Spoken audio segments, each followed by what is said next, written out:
Hello friends, welcome to Kannada voice over. Jinso ಹ್ಯಾನನ್ನ kiss ಮಾಡಿದಾಗ Hana ಜಿನ್ಸೋನ ತಟ್ಟಿ ಹಾಕಿ ಹೋಗೋದನ್ನ ತೋರಿಸಿ ಲಾಸ್ಟ್ ಎಪಿಸೋಡ್ ಎಂಡ್ ಆಗಿದ್ದಲ್ವಾ. ಹ್ಯಾನಾ ಹಾಗೆ ಹೊರಗಡೆ ಬಂದು ಶಾಕ್ ಆಗಿ ನಿಲ್ತಾಳೆ. ಸಡನ್ ಆಗಿ ಶಾಪದ ಕುರಿತು ಆಲೋಚಿಸಿ ಪಪ್ಪಿ ಆಗೋದರ ಮೊದಲೇ ಯಾರ ಕಣ್ಣಿಗೋ ಬೀಳದಂತಹ ಜಾಗದಲ್ಲಿ ಬಂದು ನಿಲ್ತಾಳೆ. ಆದರೆ ಹ್ಯಾನಾ ಡಾಗ್ ಆಗೋದಿಲ್ಲ. ಇದರಿಂದ ಈ ಕಾರ್ಯ ಅಕ್ಕನೊಂದಿಗೆ ಹೇಳ್ತಾಳೆ. ಅದೇ ಸಮಯ ಅಂಕಲ್ ಅಲ್ಲಿ ಇರುತ್ತಾರೆ. ಕಿಸ್ ಮಾಡಿ ಡಾಗ್ ಆಗಿಲ್ಲ ಅಂದರೆ ಅದಕ್ಕೆ ಒಂದೇ ಒಂದು ಕಾರಣ ಇರೋದು. ಜಿನ್ಸೋಗೆ ನೀನು ಮೊದಲೇ ಕಿಸ್ ಕೊಟ್ಟು ಶಾಪ ನೀಗಿಸಿರಬಹುದೆಂದು ಅಂಕಲ್ ಹೇಳ್ತಾರೆ.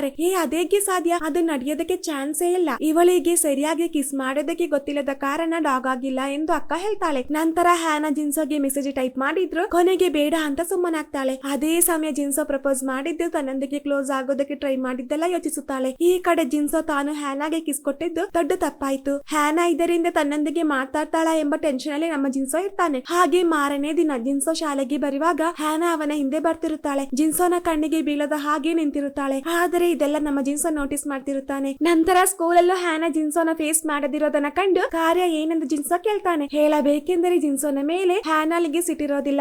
ಏನೋ ಫೇಸ್ ಮಾಡೋದಕ್ಕೆ ಒಂದು ನಾಚಿಕೆ. ಹಾಗಿರುವಾಗ ನನ್ನ ಹೀಗೆ ಅವಾಯ್ಡ್ ಮಾಡುವಂತ ಅವಶ್ಯಕತೆ ಇಲ್ಲ. ನನಗ್ ಗೊತ್ತು ನಿನಗೆ ತುಂಬಾ ನೋವಾಗಿದೆ ಅಂತ. ಮಿಸ್ಸಿಂಗ್ ಡೇಸ್ ನ ನೀನೇ ರಿಕವರ್ ಮಾಡುವ ತನಕ ನಾನು ವೇಟ್ ಮಾಡ್ತೇನೆಂದು ಹೇಳಿ ಜಿನ್ಸೋ ಅಲ್ಲಿಂದ ಹೋಗ್ತಾನೆ. ಮಿಸ್ಸಿಂಗ್ ಡೇಸ್ ಅಂತ ಯಾವ ದಿನ ಉದ್ದೇಶಿಸಿ ಹೇಳಿದ್ದೆಂದು ಹ್ಯಾನಾ ಥಿಂಕ್ ಮಾಡ್ತಿರುತ್ತಾಳೆ. ಅಲ್ಲಿಂದ ಸೀನ್ ಕಟ್ ಆಗಿ ಅಂಕಲ್ ಸುಮ್ಮನಾದರೂ ಮನೆಯಲ್ಲಿರುವಂತಹ ಟೈಮ್ ಅಲ್ಲಿರುವಂತಹ ಆಲ್ಬಮ್ ನೋಡ್ತಿರುವಾಗ ಹ್ಯಾನಾ ಮತ್ತೆ ಜಿನ್ಸೋ ಒಟ್ಟಿಗೆ ಇರುವಂತಹ ಫೋಟೋ ಸಿಗುತ್ತೆ. ಅದರ ಹಿಂದೆ ಅವರ ನಿಕ್ ನೇಮ್ ಬರೆದಿರೋದನ್ನ ಕಂಡು ಅವರಿಬ್ಬರು ಲವ್ ಅಲ್ಲಿ ಇದ್ದಾರೆಂದು ನಮ್ಮ ಅಂಕಲ್ಗೆ ಗೊತ್ತಾಗುತ್ತೆ. ತಕ್ಷಣ ಅಂಕಲ್ ಆ ಫೋಟೋ ತೆಗೆದು ಶಾಲೆಗೆ ಬರ್ತಾರೆ. ಹಾಗೆ ಹ್ಯಾನಾನ ಹುಡುಕುವಾಗ ನಮ್ಮ ಪ್ರಿನ್ಸಿ ಹತ್ತಿರ ಬಂದು ಸಿಕ್ಕಾಕೊಳ್ತಾನೆ. ಹ್ಯಾನಾ ನನ್ನ ನೀಸ್ ಎಂದು ಹೇಳಿ ಆ ಫೋಟೋ ತೋರಿಸಿದಾಗ ಪ್ರಿನ್ಸಿಪಲ್ ನೈಸ್ ಆಗಿ ಆ ಫೋಟೋ ತೆಗೆದಿಡುತ್ತಾರೆ. ನಂತರ ಡಾಗ್ ಇಷ್ಟ ಆಗುವಂತ ಒಂದು ವಸ್ತುನ ತೋರಿಸಿ ಅಂಕಲ್ ನ ನಮ್ಮ ಪ್ರಿನ್ಸಿ ಬುಟ್ಟಿಗೆ ಹಾಕಿಕೊಳ್ಳುತ್ತಾರೆ. ಅಲ್ಲಿಂದ ಸಿಂಗಟ್ಟಾಗಿ ಹ್ಯಾನಾಲಿಗೆ ಅವಳ ಟೇಬಲ್ ಇಂದ ಆ ಬ್ರೇಸ್ಲೆಟ್ ಸಿಕ್ಕಾಗ ಇದು ಪ್ರಿನ್ಸಿಪಲ್ ಕೊಟ್ಟಿದೆಂದು ಫ್ರೆಂಡ್ ಮಿಸ್ ಹೇಳ್ತಿರುವಾಗ ಅವಳಿಗೆ ಅದೆಲ್ಲ ಯೋಚನೆ ಇರೋದಿಲ್ಲ. ಹಾಗೆ ಅಂಕಲ್ ನೆನ್ನೆ ಹೇಳಿದಂತಹ ಕಾರ್ಯ ಮತ್ತೆ ಜಿನ್ಸೋನ ನೆನಪುಗಳು ಅವಳ ಮೈಂಡ್ ಅಲ್ಲಿ ಇರುತ್ತದೆ. ನಾನು ಪ್ರೀತಿಸಿದಂತಹ ಹುಡುಗಿಗೆ ಈಗ ನನ್ನ ನೆನಪಿಲ್ಲ ಅಂತ ಹೇಳಿದ್ದೆಲ್ಲ ಯೋಚಿಸುತ್ತಿರುತ್ತಾಳೆ. ಈ ಕಡೆ ಪ್ರಿನ್ಸಿಪಲ್ ಆ ಫೋಟೋದ ಕುರಿತು ಲೀನೊಂದಿಗೆ ಹೇಳ್ತಿರೋದನ್ನ ತೋರಿಸುತ್ತಾರೆ. ಹ್ಯಾನಾ ಅವಳ ಮೆಮೊರಿ ರಿಕವರ್ ಮಾಡೋದಕ್ಕೆ ತುಂಬಾ ಟ್ರೈ ಮಾಡ್ತಿದ್ದಾಳೆಂದು ಪ್ರಿನ್ಸಿ ಹೇಳೋದನ್ನ ತೋರಿಸಿ ಕಟ್ ಮಾಡಿದ್ರೆ ಈ ಕಡೆ ಅಂಕಲ್ ನ ಸೌಂಡ್ ಹೋಗಿ ಈಗ ಡಾಗ್ ನ ಹಾಗೆ ಬೊಗಳುತ್ತಾ ನಡೀತಿರುತ್ತಾರೆ. ಫೋಟೋದ ಕುರಿತು ಹ್ಯಾನಾಲೊಂದಿಗೆ ಹೇಳದಿರೋದಕ್ಕೆ ಪ್ರಿನ್ಸಿ ಕೊಟ್ಟಂತಹ ಒಂದು ಟ್ರ್ಯಾಪ್ ಆಗಿರುತ್ತದೆ. ಅದೇ ಸಮಯ ನಮ್ಮ ಮೇಕಪ್ ಪ್ರಾಣಿನ ತೋರಿಸುತ್ತಾರೆ. ಅಂಕಲ್ ಪ್ರಿನ್ಸಿಪಲ್ ನ ಹುಡುಕುತ್ತಿರುವಾಗ ಅವರಿಬ್ಬರು ಮೀಟ್ ಆಗುವಂತಹ ಸೀನ್ ತೋರಿಸುತ್ತಾರೆ. ತುಂಬಾ ಟೈಮ್ ಆದ ನಂತರ ಹ್ಯಾನಾ ಅಂಕಲ್ ನ ನೋಡ್ತಾಳೆ. ಹಾಗೆ ಹ್ಯಾನಾ ಅಂಕಲ್ ನೊಂದಿಗೆ ನೀವ್ ಯಾವಾಗ ಸ್ಕೂಲ್ಗೆ ಬಂದಿದ್ದು, ನಿಮಗೆ ಏನಾಯ್ತೆಂದು ಹ್ಯಾನಾ ಕೇಳಿದಾಗ ಹೇಳೋದಕ್ಕೆ ಅಂಕಲ್ಗೆ ಆಗ್ತಿರೋದಿಲ್ಲ. ಬರೆದು ತೋರಿಸೋಣ ಅಂದರೆ ಅಂಕಲ್ ಬರೆಯೋದಕ್ಕೆ ಮರೆತಿರುತ್ತಾರೆ. ಹಾಗೆ ತುಂಬಾ ಟ್ರೈ ಮಾಡಿ ನನ್ನ ಸೌಂಡ್ ಹೋಗೋದಕ್ಕೆ ಕಾರಣ ಪ್ರಿನ್ಸಿಪಲ್ ಎಂದು ಹ್ಯಾನಾಲ್ಗೆ ತಿಳಿಸುತ್ತಾರೆ. ಪ್ರಿನ್ಸಿಪಲ್ ಯಾಕೆ ನಿಮ್ಮೊಂದಿಗೆ ಹೀಗೆ ಮಾಡಿದ್ದು, ನಾನು ಅದನ್ನ ಕೇಳ್ತೇನೆಂದು ಹೇಳಿ ಅಂಕಲ್ ನ ಸಮಾಧಾನಿಸಿ ಅಲ್ಲಿಂದ ಕಳುಹಿಸುತ್ತಾಳೆ. ನಂತರ ಹ್ಯಾನಾ ಬೇಗ ಪ್ರಿನ್ಸಿಪಲ್ ನ ಹತ್ತಿರ ಬರ್ತಾಳೆ. ಅದೇ ಸಮಯ ಪ್ರಿನ್ಸಿಪಲ್ ನ ಟೇಬಲ್ ಇಂದ ಆ ಫೋಟೋ ಅವಳಿಗೆ ಸಿಗುತ್ತೆ. ಇದನ್ನ ಕಂಡ ತಕ್ಷಣ ಹ್ಯಾನಾ ಶಾಕ್ ಆಗೋದನ್ನ ತೋರಿಸುತ್ತಾರೆ. ಹಾಗಿರುವಾಗ ಮಿಸ್ ಆಯ್ತಂತಹ ಮೆಮೊರಿ ರಿಕವರ್ ಆಗುವ ತನಕ ನಾನು ವೇಟ್ ಮಾಡ್ತೇನೆಂದು ಜಿನ್ಸೋ ಹೇಳಿದ್ದರ ಅರ್ಥ ಈಗ ಹ್ಯಾನಾಲಿಗೆ ಅರ್ಥ ಆಗೋದು. ಹಾಗೆ ಕ್ಲಾಸ್ ರೂಮ್ ಗೆ ಬರ್ತಿರುವಾಗ ಲೀನಾ ಕಂಡಾಗ ಯಾಕೆ ನೀವು ಹೀಗೆ ನನ್ನ ಫ್ಯಾಮಿಲಿಯೊಂದಿಗೆ ಮಾಡ್ತಿರೋದೆಂದು ಹ್ಯಾನಾ ಕೇಳಿದ್ದೆಲ್ಲ ನೆನಪಾಗುತ್ತೆ.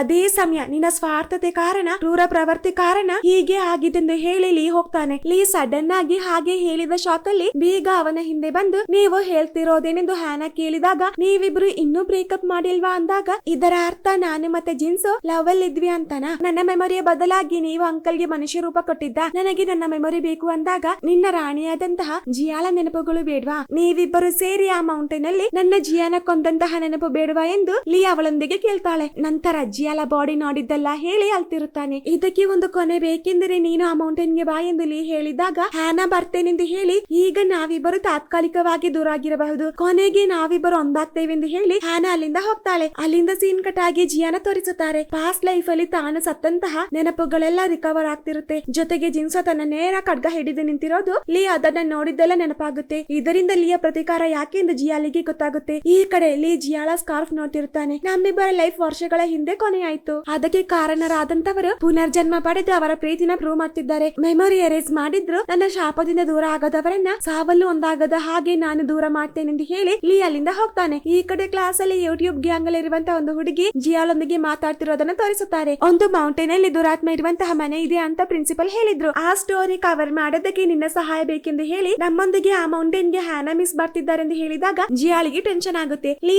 ಏನೋ ಒಂದು ಪ್ಲಾನ್ ಮಾಡಿದ್ದಾನೆಂದು ಅವನ ನೋಡೋದಕ್ಕೆ ಜಿಯಾ ಬರ್ತಾಳೆ. ಆದರೆ ಸೀಕ್ರೆಟ್ ರೂಮ್ ಅಲ್ಲಿ ಇದ್ದಂತಹ ಎಲ್ಲಾ ವಸ್ತುಗಳನ್ನ ಲೀ ಶಿಫ್ಟ್ ಮಾಡಿರುತ್ತಾನೆ. ಇದರಿಂದ ಈ ಕಾರ್ಯದ ಕುರಿತು ಜಿಯಾ ಜಿನ್ಸೋನೊಂದಿಗೆ ಮಾತಾಡ್ತಿರೋದನ್ನ ತೋರಿಸುತ್ತಾರೆ. ಹ್ಯಾನಾ ಹ್ಯಾನಳ ಮೆಮೊರಿಯಲ್ಲಿ ಎರೇಸ್ ಮಾಡಿದ್ದರಿಂದ ಇದಕ್ಕೆ ಒಂದು ಕೊನೆ ಸಿಗೋದಿಲ್ಲ. ಲೀಗೆ ಬೇರೆ ಏನೋ ಒಂದು ಉದ್ದೇಶ ಇದೆ. ಸ್ಟೂಡೆಂಟ್ಸ್ ಗಳೊಂದಿಗೆ ಹ್ಯಾನಾ ಮಿಸ್ ನ ಆ ಮೌಂಟೇನ್ ಗೆ ಬಿಡಬಾರದು. ವರ್ಷಗಳಿಂದ ಲೀ ಆ ಜಾಗದಲ್ಲಿ ಒಂದು ಮೌಂಟೇನ್ ಗಾಡ್ ಆಗಿದ್ದ. ನಾನು ಸತ್ತಿದ್ದು ಸಹ ಅದೇ ಮೌಂಟೇನ್ ಅಲ್ಲಿ. ನನ್ನ ಸಾವಿಗೆ ನೀವಿಬ್ಬರು ಕನೆಕ್ಟ್ ಆಗಿದ್ದೀರಾ. ಆದರೆ ಆ ಮೆಮೊರಿ ನನಗೆ ಫುಲ್ ಆಗಿ ಸಿಕ್ಕಿಲ್ಲ ಅಂತ ಹೇಳ್ತಿರುವಾಗ ಹ್ಯಾನಾ ಜಿನ್ಸೋಗೆ ಫೋನ್ ಮಾಡ್ತಾಳೆ. ಅದರಿಂದ ಜಿನ್ಸೋ ನೇರವಾಗಿ ಅವಳ ಹತ್ತಿರ ಬರ್ತಾನೆ. ನೀವ್ ಹೇಳಿದಂತಹ ಆ ಸೋಹೆ ಬೀಚ್ಗೆ ನಾನು ನಿಮ್ಮೊಂದಿಗೆ ಬರ್ತೇನೆ. ನಾವು ಸೋಹೆ ಕಪಲ್ ಆದ ಕಾರಣ ಆ ಬೀಚ್ಗೆ ಹೋಗ್ತಿರೋದಾ ಎಂದು ಕೇಳಿದಾಗ ಹ್ಯಾನಳ ಮೆಮೊರಿ ರಿಕವರ್ ಆಗಿದೆ ಅಂತ ಜಿನ್ಸೋ ಅಂದುಕೊಳ್ತಾನೆ. ಆದರೆ ಮೆಮೊರಿ ರಿಕವರ್ ಆಗಿಲ್ಲ ಅಂತ ಹ್ಯಾನಾ ಹೇಳ್ತಾಳೆ. ನಿಮ್ಮನ್ನ ಗುರುತಿಸೋದಕ್ಕೆ ಇಷ್ಟು ಲೇಟ್ ಆಯ್ತು ಅಂತ ಸಾರಿ ಕೇಳಿದಾಗ ಇದೆಲ್ಲ ದಿಢೀರನೆ ಆಗಿದ್ದಲ್ವಾ, ಇದೇ ತರ ಎಲ್ಲಾ ಮೆಮೊರಿ ನಿಮಗೆ ಸಿಗುತ್ತೆ ಅಂತ ಹೇಳ್ತಿರುವಾಗ ಆ ಮೌಂಟೇನ್ ಗೆ ಹೋಗೋದರ ಕುರಿತು ಹ್ಯಾನಾ ಹೇಳ್ತಾಳೆ. ಹ್ಯಾನಾ ಅದರಿಂದ ಇಂಜರಿಯೋದಿಲ್ಲ ಅಂತ ಗೊತ್ತಾಗಿ ಜಿನ್ಸೋ ಹ್ಯಾನಲೊಂದಿಗೆ ಆ ಮೌಂಟೇನ್ ಗೆ ಹೋಗೋದಕ್ಕೆ ಡಿಸೈಡ್ ಮಾಡ್ತಾನೆ.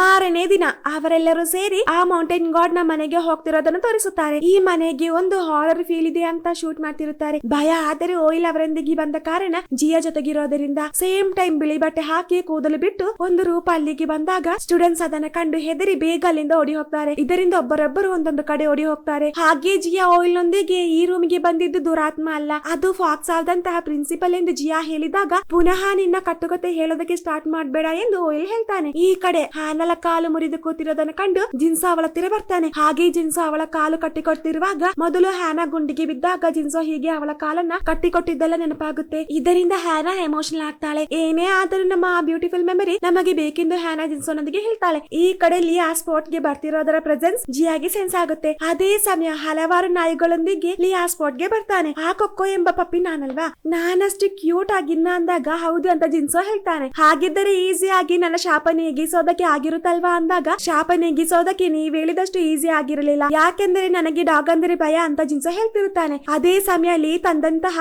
ಆ ಡಾಗ್ ಗಳು ಅವರ ಹತ್ತಿರ ಬರುತ್ತೆ. ಇದನ್ನ ಕಂಡ ತಕ್ಷಣ ಜಿನ್ಸೋ ಹ್ಯಾನಳ ಕೈ ಹಿಡಿದು ಓಡಿ ಹೋಗ್ತಿರೋದನ್ನ ತೋರಿಸುತ್ತಾರೆ. ಈ ಕಡೆ ಜಿಯಾ ಅವರಿಬ್ಬರನ್ನ ಕಾಪಾಡೋದಕ್ಕೆ ಆ ಮೌಂಟೇನ್ ಗೆ ಬಂದಾಗ ಲೀ ಅವಳ ಹತ್ತಿರ ಬರ್ತಾನೆ. ಪಾಸ್ಟ್ ಲೈಫ್ ಅಲ್ಲಿ ಜಿಯಾ ಮೌಂಟೇನ್ ಗೆ ಬಂದಾಗೆಲ್ಲ ಆತ್ಮಹತ್ಯೆ ಮಾಡೋದಕ್ಕಾಗಿರಬಹುದೆಂದು ಲೀ ಕಾಪಾಡೋದಕ್ಕೆ ಬರ್ತಾನಲ್ವಾ, ಹಾಗೆ ಪ್ರೆಸೆಂಟ್ ಅಲ್ಲಿ ಇದ್ದಂತಹ ಜಿಯಾನ ಕಂಡಾಗ ಪಾಸ್ಟ್ ಲೈಫ್ ಅಲ್ಲಿ ಇದ್ದಂತಹ ಜಿಯಾಳ ಹಾಗೆ ನಮ್ಮ ಲೀಗೆ ಅನಿಸುತ್ತೆ. ಜಿಯಾ ಲೀನ ಮುಟ್ಟಿದಾಗ ಪಾಸ್ಟ್ ಲೈಫ್ ಅಲ್ಲಿ ನಡೆದಿದ್ದೆಲ್ಲ ಲೀಗೆ ಕಾಣಿಸುತ್ತೆ. ಈಗ ಬಂದಿದ್ದು ಜಿಯಾಳ ಆತ್ಮ ಆಗಿರುತ್ತದೆ. ಅವರಿಬ್ಬರು ಶೇರ್ ಮಾಡಿದಂತಹ ಪ್ರತಿಯೊಂದು ಮೂಮೆಂಟ್ಸ್ ಅವನಿಗೆ ನೆನಪಾಗುತ್ತೆ. ಅಲ್ಲಿಂದ ಸಿಂಗಟಾಗಿ ಜಿಯಾ ಇರುವಂತಹ ಜಾಗ ನನಗೆ ಗೊತ್ತು ಅಂತ ಹೇಳ್ತಿರೋ ಹ್ಯಾನನ ತೋರಿಸುತ್ತಾರೆ. ಸ್ವಲ್ಪ ಸಮಯದ ನಂತರ ತಾನೇಲಿದ್ದು ತಪ್ಪಾಯ್ತೆಂದು ಜ್ಞಾನ ಬಂದು ನನಗೆ ಗೊತ್ತಿಲ್ಲ ಎಂದು ಹ್ಯಾನಾ ಹೇಳ್ತಾಳೆ. ಹಾಗೆ ನಿನ್ನ ಕೊಲ್ಲುತ್ತೇನೆಂದು ಬೆದರಿಸಿದಾಗ ತನ್ನ ಮಗುವನ್ನ ಕಾಪಾಡೋದಕ್ಕೆ ಜಿಯಾನ ನಾನೇ ಈ ಜಾಗಕ್ಕೆ ತರ್ತೇನೆಂದು ಹ್ಯಾನಾ ಹೇಳ್ತಾಳೆ. ನಂತರ ಹ್ಯಾನಾ ಗರ್ಭಿಣಿ ಎಂಬ ವಿಷಯ ಫ್ರೆಂಡ್ ಮುಖಾಂತರ ನಮ್ಮ ಜಿನ್ಸೋಗೆ ಗೊತ್ತಾಗುತ್ತೆ. ಹಾಗೆ ಫ್ರೆಂಡ್ ಜಿನ್ಸೋನ ಅಲ್ಲಿಂದ ಎಸ್ಕೇಪ್ ಆಗೋದಕ್ಕೆ ಡೋರ್ ಓಪನ್ ಮಾಡಿ ಕೊಡೋದನ್ನು ತೋರಿಸುತ್ತಾರೆ. ಈ ಕಡೆ ಹ್ಯಾನಾ ಬೇಗ ಮೌಂಟೇನ್ ಗೆ ಬರ್ತಾಳೆ. ಚೀಫ್ ನ ಸೈನಿಕರು ಹ್ಯಾನನ ಹಿಂಬಾಲಿಸಿ ಬರ್ತಿರುತ್ತಾರೆ. ಜಿಯಾನ ಕಾಪಾಡೋದಕ್ಕೆ ಹ್ಯಾನಾ ಓಡಿ ಬಂದು ನೋಡುವಾಗ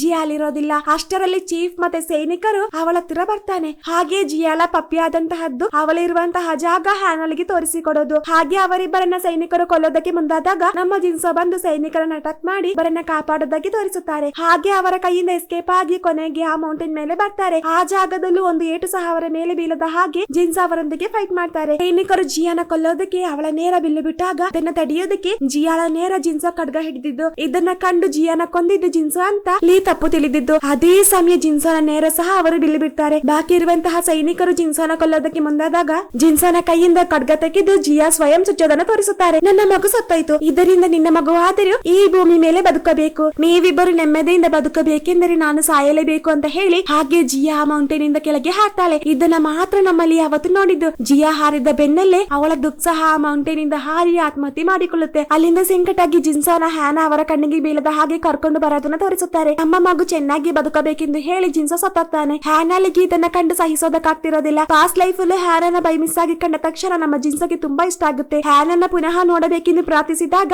ಜಿಯಾಳ ಮನೆಯಲ್ಲಿ ಹ್ಯಾನನ ಪುನಃ ಕಂಡು ಅವರಿಬ್ಬರು ಪರಸ್ಪರ ಪ್ರೀತಿಸುತ್ತಾರೆ. ಆದರೆ ಒಟ್ಟಿಗೆ ಬದುಕೋದಕ್ಕೆ ವಿಧಿ ಇರೋದಿಲ್ಲ. ಪುನಃ ನಿನ್ನೊಂದಿಗೆ ಬದುಕಬೇಕೆಂದು ಹೇಳಿ ಜಿನ್ಸೋ ಸತ್ತೋಗಿರುತ್ತಾನೆ. ಈ ಕಾರ್ಯ ಈಗ ಲೀಗೆ ಗೊತ್ತಾಗೋದು. ಸ್ವಯಂ ಸಾಯೋದು ನಿನ್ನ ತೀರ್ಮಾನ ಆಗಿತ್ತಾ ಎಂದು ಲೀ ಕೇಳಿದಾಗ ಈ ಭೂಮಿ ನೋಡದೆ ನನ್ನ ಮಗು ಸತ್ತ ಹಾಗೆ ಹ್ಯಾನಳ ಮಗುವಿಗೆ ಹಾಗೆ ಆಗಬಾರದೆಂದು ನಾನು ಆ ಟೈಮಲ್ಲಿ ಚಿಂತಿಸಿದ್ದೆಂದು ಜಿಯಾ ಹೇಳಿದಾಗ ಹಾಗಿದ್ದರೆ ನೀನು ನನ್ನ ಕುರಿತು ಆಲೋಚಿಸಿಲ್ವಾ ಎಂದು ಲೀ ಅವಳೊಂದಿಗೆ ಕೇಳ್ತಾನೆ. ನಾವು ಪುನಃ ಹುಟ್ಟಿ ಬರ್ತೇವೆಂದು ನನಗೆ ಗೊತ್ತಿದ್ದೆಂದು ಜಿಯಾ ಹೇಳಿದಾಗ ಲೀ ಅವಳೊಂದಿಗೆ ಮಾತನಾಡದೆ ಅಲ್ಲಿಂದ ಹೋಗ್ತಿರೋದನ್ನ ಕಂಡು ಜಿಯಾ ಲೀನ ಕರೀತಾಳೆ. ಒಂದು ಬಾಯಿ ಸಹ ಹೇಳದೆ ದುಃಖನ ಅಪ್ಪನನ್ನ ಬಿಟ್ಟು ಹೋಗ್ತಿರೋದ, ನನಗೆ ಆ ಸೂರ್ಯಾಸ್ತಮ ತೋರಿಸಿ ಕೊಡೋದಿಲ್ವಾ ಅಂದಾಗ ನಮ್ಮಲ್ಲಿ ಜೋರಾಗಿ ಹೇಳ್ತಾನೆ. ನಾವು ತುಂಬಾ ನೋವನ್ನ ಅನುಭವಿಸಿದರು, ನಾವು ಅದಕ್ಕಿಂತ ಹೆಚ್ಚಾಗಿ ಖುಷಿಯಾಗಿದ್ವಿ. ಇನ್ಮುಂದೆ ನೀವು ಹೀಗೆ ಇರಬಾರದೆಂದು ಹೇಳಿ ಜಿಯಾ ಲೀನ ಸಮಾಧಾನಿಸುತ್ತಾಳೆ. ಅದೇ ಸಮಯದಲ್ಲಿ ಕಳುಹಿಸಿದಂತಹ ಆ ಡಾಗ್ ಅವರ ಹತ್ತಿರದಿಂದ ಕಣ್ಮರೆ ಆಗುತ್ತೆ. ಆಗುತ್ತೆ. ಹಾಗೆ ಹ್ಯಾನಲಿಗೆ ಅವಳ ಮೆಮೊರಿ ಒಂದೊಂದಾಗಿ ರಿಕವರ್ ಆಗ್ತಿರೋದನ್ನ ತೋರಿಸುತ್ತಾರೆ. ಹ್ಯಾನಾ ಮತ್ತೆ ಜಿನ್ಸೋ ಒಟ್ಟಿಗಿದ್ದಂತಹ ಆ ಬ್ಯೂಟಿಫುಲ್ ಮೆಮೊರಿನ ಯೋಚಿಸುತ್ತಾಳೆ. ಹಾಗೆ ಸಂತೋಷದಿಂದ ಜಿನ್ಸೋನ ಹಗ್ ಮಾಡೋದನ್ನ ತೋರಿಸಿ ಈ ಎಪಿಸೋಡ್ ಎಂಡ್ ಆಗುತ್ತೆ. ಮುಂದೇನಾಗುತ್ತೆ ಅಂತ ನಮಗೆ ನೆಕ್ಸ್ಟ್ ಎಪಿಸೋಡ್ ಅಲ್ಲಿ ನೋಡೋಣ. ಇನ್ನು ಒಂದೇ ಒಂದು ಎಪಿಸೋಡ್ ಬಾಕಿ ಇರೋದು. ಹಾಗೆ ನಿಮಗೆ ನನ್ನ ವಿಡಿಯೋ ಇಷ್ಟವಾದಲ್ಲಿ ಪ್ಲೀಸ್ ಲೈಕ್ ಮಾಡಿ, ಶೇರ್ ಮಾಡಿ, ಸಬ್ಸ್ಕ್ರೈಬ್ ಮಾಡಿ, ಜೊತೆಗೆ ಪಕ್ಕದಲ್ಲಿರುವಂತಹ ಬೆಲ್ ಐಕಾನ್ ಪ್ರೆಸ್ ಮಾಡಿ. Thank you.